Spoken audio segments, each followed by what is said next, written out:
በዛሬው የፍቅር እስረኞች ክፍል 10ን ይዤላችሁ መጥቻለሁ። ድራማው የሚጀምረው ሲታራ መህጃንን ምን እንደሆነም ስጠይቃት ነው። እሷም ያሳዝናት ዜና አይታ እንደሆነ ነግራቸው በፍጥነት ወደ ላይኛው ፎቅ ትወጣለች። እየሄደች ሳለም ከሳራ ጋርም የተነጋገሩትን ታስታውሳለች። የሰማችው ነገር ለማመንም ተቸግራለችና ዶርክን ለመጠየቅ ትወስናለች። ዜነብ ስለታመመች ለመሄድም ከሲታራም ፍቃድ ትጠይቃለች። ኦዛነ ጋርም ይነጋገራል። እሷም እንደሚወድቅና ዳግመኛ መነሳት እንደማይችል ባደረገው ነገር ሁሉ እንደሚጸጸት ትነግረዋለች። ወደ መጃን ስንመለስ በቢሮው ውስጥም ከዱራክ ጋርም ትሆናለች። ስልኩን እንደጨረሰ ስለ ዘይነብ አባት ጠይቋለች። አባቷ ቃድር መሆኑን ታረጋግጣለች። ስለ እናቷ አስጠይቀውም ዘይነብ እንደተወለደችም ጥላቸው ሄደች፣ ጨካኝ እናት ከመሆኗ ውጪ ምንም እንደማያውቅ ይነግራታል። ሲታራ ልታገኘው ትሞክራለች፣ ነገር ግን ስልኩን አያነሳም። በሱ ጠባይ በጣም ተበሳጭታም ወደ እሱ ለመሄድም ትወጣለች። ስታገኘውም ከአንድ ትልቅ ኩባንያ ጋር ተነጋግረው ለውዛንና ለዘይነብ የፎቶ ቀረጻ ቀጠሮ እንደያዘ ይነግራታል። ሲታራ ስለ አባቷ የወጣው ዜና ስላለ ዘይነብ አሁን መታየት የለባትም ትለዋለች። እሱ ግን ዝግጅት እንዳደረገና ዘይነብ በመድረክ ላይ ብቻ እንደምትታይ ይነግራታል። መህጃን በስብሰባው ቢሮ ውስጥ ቆማ ዘይነብ ልጇ መሆኗን ካወቀች በኋላ እንዴት እንደምትጠቀምባት ታቅዳለች። ዘይነብ በጣም ደክሟት ወደ ቤት ትመለሳለች። ከቃድር ጋር ስትነጋገርም አሁን ሁሉም ሰው አባቷ መሆኑን ስላወቀ ታዋቂ እንደሚሆን ትነግረዋለች። ቃድርም በሰዎች ፊት ሲወጣ የሚያደርጋቸውን እንቅስቃሴዎችን እያሳያት ይጫወታል። ቱርካን ስትጠራት ትወጣለች። ኦዛንም ደጃፍ ላይ ቆመው ታገኘዋለች። ማታ ወደ ድግሱ እንዲሄዱ እንድትዘጋጅ ጠይቃታል። እሷ መሄድ ባትፈልግም የዱራክ ትዕዛዝ ስለሆነ መዘጋጀት እንዳለባት ይነግራታል። ሳራ ከጠበቃ ጋርም ተቀምጣለች። ቃድር እውነተኛ አባት እንዳልሆነ ስለጠረጠረች ስለ ዘይነብ እውነተኛ አባት መረጃ እንዲያመጣላት ጠይቀው ነበረ። ጠበቃው ዘይነብ ከመወለዷ 9 ወራት በፊት በሜሌክና በእጮኛዋ ሲናን መካከል ችግር ተፈጥሮ እንደተለያዩም ከዚያም ሲናን ወደ ውጭ እንደሄደ ይነግራታል። ምሽት ይሆናል። ድግሱ ይጀምራል። ሁሉም ታዋቂ ሰዎች በቀይ ምንጣፍ ላይ ፎቶ ይነሳሉ። ቤክና ቃድር ድግሱን በቀጥታ ይከታተላሉ። ቱርካን ስልኩን ወስዳ ሜሌክን ታያለች። እንዲዘጉት ብትጠይቃቸውም አይሰማትም። ቃድር ስልኩን ቀምቶ ሜሌክን ያያታል። ቃድር ሜሌክን በአይኑ እንዳያት ለነዕማ እየነገራት ይከታተላል። አባታቸው መጥቶ ስለ ሜሌክ በማውራቱም ይጮህበታል። ቱርካን አባታቸው ዳግመኛ እንዳይታመም ስሟን መጥራት እንዲያቆም ትነግረዋለች። ቃድር ግን በማንኛውም መንገድ ሊያገኛትም ይቆርጣል። መጃንና ሲታራም እየተነጋገሩ ሳለ መጃን የዘይነብ እናት በእውነት ሞታ እንደሆነ ትጠይቃለች። ሲታራ በጥያቄዋ ተገርማ ለእነሱ እንደሞተች ትቆጠራለች ትላለች። መጃን ታሪኩም የእሷ እንዲመስል እሷም የሚጠላት ልጅ እንዳላትና ምናልባት እሱም እናቴ ሞታለች እያለ ሊሆን እንደሚችል ትናገራለች። ዶርክም ኦዛንና ዘይነብ ገና ወደ ድግሱ አልወረዱም። ዶርክም ኦዛን ቀድሞ እንዲወርድ፣ ዘይነብ ደግሞ በትዕይንቱ ላይ እንድትወጣ ይነግራቸዋል። እሱና ዘይነብ በክፍል ውስጥ ሆነው ይጠብቃሉ። ቀሚሷ ቆንጆ እንደሆነ ይነግራታል። እሷ ግን ድርጅቱ የመረጠውም እንደሆነ ትመልሳለች። እሱ ግን ቀሚሱን የመረጠውም እሱ ራሱ እንደሆነ ይነግራታል። ከዚያም ረዳቱን ጠርቶም የታዘዘውን እንዲያመጣ ይጠይቋል። ከአስቀየማት ይቅርታ ይጠይቃታል። ሊያስቀይማት ፈልገውም ሳይሆን ድርጅቱን ለማዳን ሲል እንደሆነም ይነግራታል። ረዳቱም የጌጣጌጥ ሳጥን ይዞ ይመጣል። ዘይነብም ከዱራክ ትቀበላለች። ከዚያም እንዲወጣና ውጪ እንዲጠብቃት ጠይቃው ማልቀስ ትጀምራለች። ቃድርና ኢፔክ ዘይነብ ወርዳም ከኦዛን ጋር ፎቶ ስትነሳ እያዩ በጣም ይኮሩባታል። በፎቶ ቀረጻ መካከል አንዲት ጋዜጠኛ ተነስታ ስለ አባቷም እውነተኛ ስራና እሱ የተከለከሉ ነገሮችን የሚያደርስ ሰው ሆኖ እሷ እንዴት ተጽዕኖ ፈጣሪ ልትሆን እንደቻለች ጠይቃለች። ዘይነብ ለመጀመሪያ ጊዜ መልስ ለመስጠት ትወስናለች። አባቷ በዓለም ላይ ካሉ ንጹህ ሰዎች አንዱ እንደሆነ፣ አይምሮ ልክ እንደ 5 ዓመት ልጅ ስለሆነ ሰዎችን መጠቀም እንደማያውቅ ትናገራለች። የሚያደርሰው ነገር ጉዳት እንዳለው ፈጽሞ እንደማያስብ ትገልጻለች። ንግግሯን ስትጨርስ ታዳሚ ሁሉም ያጨበጭብላታል። ቃድር ልጁ ስላዘነችለት ያለቅሳል። ዱራክ ከዘይነብ ጋር ይነጋገራል። እቅዱን ስለቀየረችም ከዚህ በኋላ ያለ ድርጅቱ ፍቃድ እንዳትናገር ይነግራታል። ዘይነብም በሚቀጥለው ጊዜ እንደምታደርግ ነግራው ወደ ድግሱ ትመለሳለች። ሲታራ ከሰዎች መሃል ወስዳም ኦዛን ወደ ቤት እንዲያደርሳት ጠይቃለች። ዘይነብ ቤት ስትደርስም ቃድር እየጠበቃት ታገኘዋለች። ከመኪና እንደወረደችም ታቅፏለች። እንደገባችም አያቷ ፋጢማ በቀሚሷ ስታሾፍባት ትሰማለች።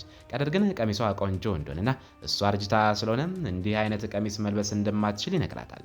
ፎዚ መህጃንን እያደረሳት ሳለ መኪናውን እንዲያቆም ጠይቀዋለች። ዘይነብ ልጇ መሆኗን እንደደረሰችበትም ትነግረዋለች። መህጃን ዘይነብ ፈጽሞ እንደማትቀበላት ስለምታውቅም ቃድርን ማግኘት እንደሚያስፈልጋት ለፎዚ ትነግረዋለች።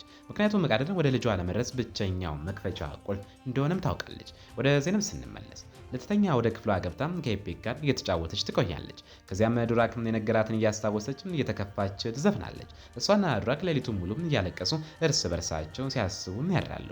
በሚቀጥለው ቀን ቃድርና አያቱም እየተነጋገሩ ሳለ ፎዚ ገብቶም ቃድር የላከለትን መልእክት እንዲያይ ነግሮት ይወጣል።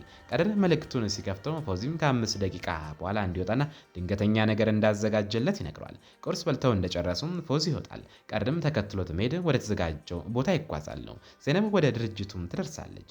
ሚና ዱራክ ልዩ ስብሰባ እንደጠራም ትነግራታለች። ነገር ግን ዘይነብ ራሴን አሞኛል በማለት መሄድ እንደማትፈልግና ቡና መጠጣት እንደምትመርጥ ትነግራታለች። ዶሮክም ስብሰባውን ለመጀመር እየጠበቃት ሳለ ስለዘገየች ወጥቶ ያታል።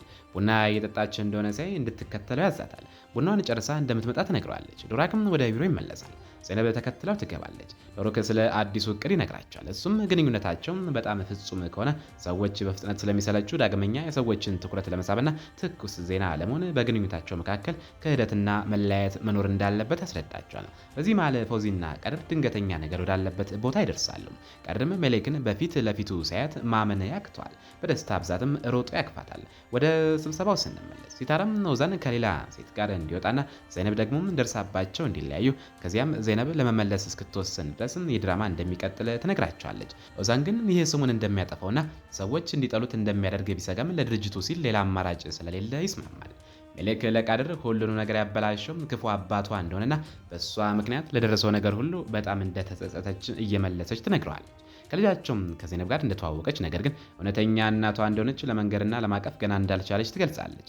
ዘይነብ መጀመሪያ እንድትወዳት መጠበቅ እንዳለባቸውና ከዚያም ለፍቅራቸው ሲሉ በሁሉም ሰው ፊት እውነቱን መናገር እንደሚችሉ ትነግረዋለች። ምስኪኑ ቃድር ሜሌክን አምኖም ይራራላታል። ከዚያም ወደ ቤት ለመመለስ ወደ ፎዚ ይሄዳሉ። ሜሌክ ስትሄድም ቃድር ፎዚን ስላገናኘው ያመሰግናል። ዘይነብና ሰራም ስብሰባውን ጨርሰው ይወጣሉ። ሰራም ሁሉም ነገር ጥሩ እንደሚሆን ታረጋግጥላታለች። ዘይነብ ግን በዱራክ ጠባይ በጣም ተከፍታለች። ሰራ ዘይነብን ወደ ቤትም ታደርሳታለች። ቤት ሲደርሱም ነዕማም አያቷም ፋጢማ ከገበያ ሲመለሱ ታገኛቸዋለች።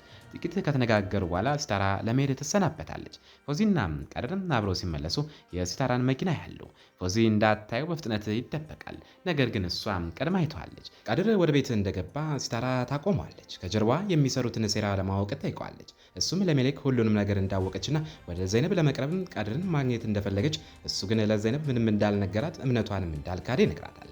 ሲታራ ትታው ትሄዳለች። ምሽት ላይ ሁሉም ለራት ተቀምጠው ሳለ ፎዚ አብሯቸው ይቆያል። ቀድር ለፎዚ እንግዳ የሆኑ ምልክቶችን ሲያሳየው ፎዚ ሚስጥሩ እንዳይወጣ ይፈራል። ቀድር ግን ከፎዚ ጋር ወጥተው በባህር ዳርቻ ከውሃ ዳክዬዎች ጋር ሲጫወቱ እንደነበር ይነግራቸዋል። ከራት በኋላም ዘይነብ ከቀድር ጋር ትቀመጣለች። እሱም እናቷ ናፍቃት እንደሆነ ይጠይቃታል።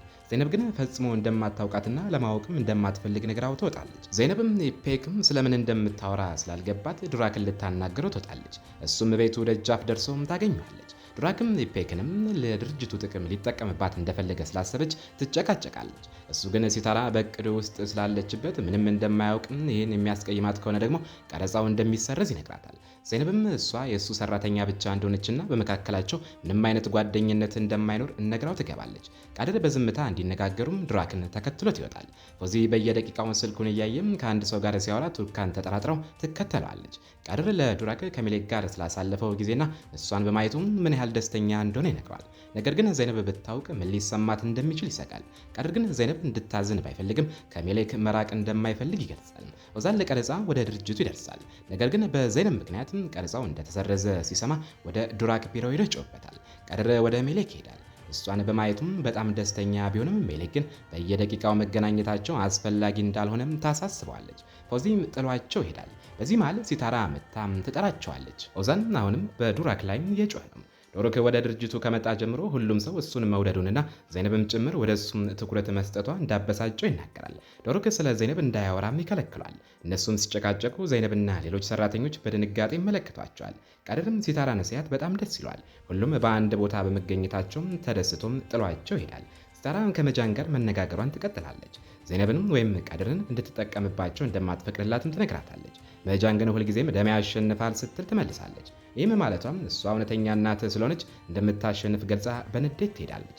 ቀድር በጣም ተደስቶም ወደ ቤት ይመለሳል። በድንገት ሜሌክ እንደገና ወደ እሱ ትመጣለች። እሱም ስለናፈቀችው የመጣች መስሎት ይደሰታል። እነሱ እየተነጋገሩ ሳለ ዘይነብ ታያቸዋለች። በመጃንና በአባቷ መካከል ምን ግንኙነት እንዳለ ግራ በመጋባት ቀድርን ትጠራዋለች። እንዴት እንደሚተዋወቁ ስትጠይቃቸው መጃን እውነቱን ልትነግራት እጇን ትይዛለች። ነገር ግን መናገር ከመጀመሯ በፊት ሲታራ ደርሳም ቀድርና መጃን ቀደም ብለው በድርጅቱ እንደተገናኙና መጃን በወቅቱ በባለጌነት ስለያዘችው ይቅርታ ለመጠየቅ እንደመጣች በመግለጽም ታድናቸዋለች።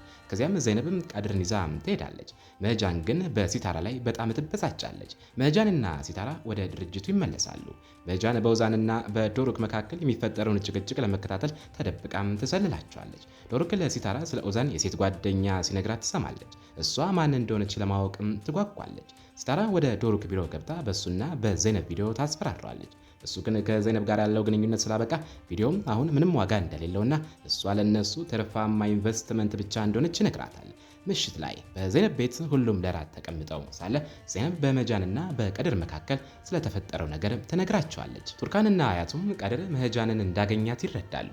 ቱርካን በጣም ተደብሻ ወደ ኩሽና ትገባለች። አያቱም ተከትሏት በመግባት ምን ማድረግ እንዳለባቸው ይጨነቃሉ። ቱርካን እውነቱን ለማወቅ ፎዚን ትጠራዋለች። እሱ ግን ለመናገር ፈቃደኛ ባለመሆኑ እሷና አያቷ ቀድር ራሱን ለመጠየቅ ወደ ክፍሉ ይሄዳሉ። ቀድር ሁሉንም ነገር ይነግራቸዋል። ቱርካንና አያቱ ምን ማድረግ እንዳለባቸው ግራ ይጋባሉ። ዘይነብ ምን እየተፈጠረ እንደሆነ ለማየት ስትመጣ ቱርካንም ይዛት ትወጣለች። አያቱም ከቀድር ጋር ቀርቶ ሜሌክ የእናቱ ሞት ምክንያት እንደሆነችና እሱም በዚያ ቀን ሊሞት እንደነበረ በማስታወስ ከሜሌክ እንዲርቅ ይለምነዋል። ቀድርም ማልቀስ ይጀምራል። በሚቀጥለው ቀን ፎዚ መጃንን ወደ ሲታራ ቤት ያደርሳታል። ይህም ቀድርንም እዚያ የምታገኘው መስሏት ነበር። ነገር ግን ቤቱ ስትገባ ቱርካንንና አያቱን ታገኛለች። ቱርካን መጃንን ስታያት በሲታራ ፊት ትመታታለች። ዘይነብ ወደ ድርጅቱ ለመሄድ ስትዘጋጅ ቀድር እንዳይወጣ በአያቱ ፋጢማ ቤት ተቆልፎበት ታገኘዋለች። ዘይነብ ከሄደች በኋላ ቀድር ለዶሩክ ይደውላል። ዘይነብ በጣም አዝና ስለነበርም ዶሩክ እንዲያዝናናትና እንዲያስቃት ይለምነዋል። መጃን ከቱርካንና ከአያቱ ጋር ለመነጋገር ትቀመጣለች። ሲታራ ለብቻቸው እንድትተዋቸው ጠይቃለች። ሲታራም ወደ ክፍሏ ትወጣለች። ነገር ግን የሚሉትን ሁሉ ለመስማት በድምፅ ቅጅም ትከታተላቸዋለች። ቱርካን ለመጃን ወንድሟን በበደል እንደከሰሰችው ለችግራቸውና ለአያታቸው ሞት ምክንያት እንደሆነች ልጇን ሳታይ ጥላ በመጥፋቷና አሁን ደግሞ ልትመለስ በመፈለጓም ተወቅሳታለች። መጃን ግን እሷና ቀድር እቅድ እያወጡ እንደሆነና ጉዳዩ በፍጥነት እንዲያልቅ ትብብር እንዲያደርጉ ጠይቃቸዋለች። ከዚያም ለሲታራም እቅድሽ ሰልችቶኛል በማለት ትሄዳለች። ዘይነብ ለቀረጻ ስትዘጋጅ ኦዛን ሊያናግራት ይመጣል።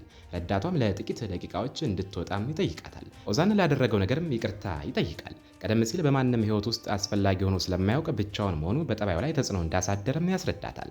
ዘይነብ በሱ እንዳልተቀየመች ትነግረዋለች። ዶሩክ ምን እየተፈጠረ እንደሆነ ለማየት ሲመጣ ዘይነብ ወጥታ ትሄዳለች። ዶሩክም ተከትሏት በመሄድ ያለ ምክንያት ለምን ጠባዩ እንደተቀየረ ሊረዳ ይሞክራል።